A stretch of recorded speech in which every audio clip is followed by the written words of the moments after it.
I know over the weekend, I caught up with a few friends, and it was quite interesting, I thought, because they all had kind of different stories about where they were when it came to property. One of my friends had actually just bought a house yesterday on behalf of his parents. He had his parents' money because they're living in Singapore for a year. His dad's in the Navy.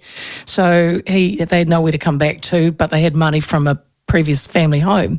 So he went and bought a house, and he turned up and he was as happy as Larry because the parents were happy. They got it for $100,000 under reserve, and I think $300,000 under the CV, the GV. So, he was stoked. Whereas on the flip side, another friend of mine was with us. She is having to sell her rental because she has just gone off her old mortgage rate, and her mortgage is now doubled, and it's eye-watering. She just can't afford it. It's just her and her son. So she now has to sell her place, her rental, and she says that she probably won't even get what she paid for it 5 years ago or so. So they're two very different stories. So where are we at the moment in the property market? The man that knows, because he's a property commentator. He was the CEO of Property Institute of New Zealand and Auckland Property Investors, and he's also One Roof commentator, is Ashley Church. Hello, Ashley. Hello, Leah Panapa. How are you? Long time no talk to, my friend. Good to talk. Lovely to see you on this new role too. It's fantastic. Oh, thank you. Look, so I was literally sitting yesterday with these friends, and they both had such different stories. So I'm gathering it's a buyer's market at the moment, right? Yeah, so, all of this, you nailed it with one of your comments when you talked about interest rates. All of this is about interest rates. So the Reserve Bank has been, well, it stops now, but it was progressively putting interest rates up for quite some time, and it was doing that, Leah, quite deliberately to squeeze inflation out of the market, to get it back down under that 1% to 3% range. It's coming down, but it's not where it needs to be yet. And so because of that, this is going to continue for a while. Now, a lot of property investors in particular have been able to hang on for quite a while because they were on old rates that they might have locked in 2 or 3 years ago.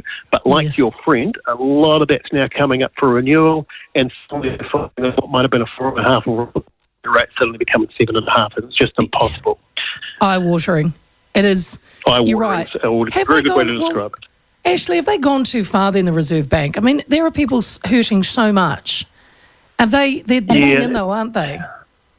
Well, they are. There's this thing called overreach, and we had overreach in 2020 when they printed money and put liquidity into the market, and the effect of that was that they pushed interest rates down too much. And the result of that was house prices went crazy and people borrowed more money than they probably should have. And there's an argument now that there's going to be overreach this time. The problem is that from the Reserve Bank's perspective, and let me be clear, I have very little respect for the Reserve Bank. It's gone from being an amazing institution to the last 15 years. It's just been it's been a joke. But they're right in what they're doing here. So they have to get inflation under control.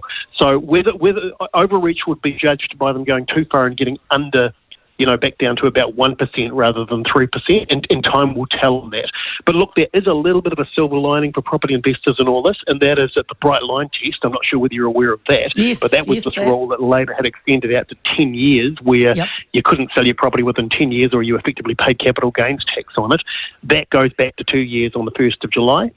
So a lot of property investors were in this real bind where it was costing them too much to own their property, but if they sold it, they were going to end up paying tax on it. So after the 1st of July, provided they've owned it for 2 years, and most of them will have, they'll be able to put it back onto the market without having to have the additional impost of capital gains tax. So actually, if we stay with what this coalition government has changed, do you think that was a good move? Have they helped the property market? They've reinstated the first home, reintroducing interest deductibility for investment properties. Are they helping first home buyers, you think? Goods are relative terms. So in terms of the overall market, I think they absolutely have, because they've returned normality to the market. There'll be people out there who say, well, property investors are a blight on the market and therefore it's their fault that property house prices went up. None of that's true, of course.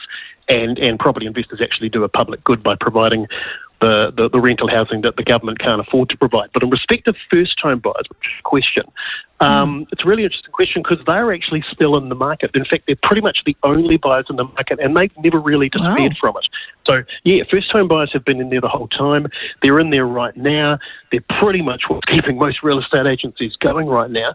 And they continue to buy. Now, there's some interesting theories about why that might be. Some of it might be because house prices have been depressed, so they've been able to sort of plan for it, borrow, and it's been possible for them to do that.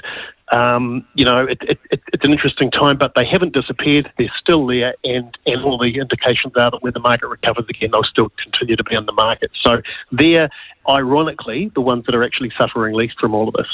Well, actually, I've got a third friend after this whole conversation we had yesterday. She wasn't with us, but a mutual friend that was at the table went, oh, and so-and-so's just bought her first home with her partner. So you're right. She's been renting. She's probably in her mid-30s, so she's just bought her first home.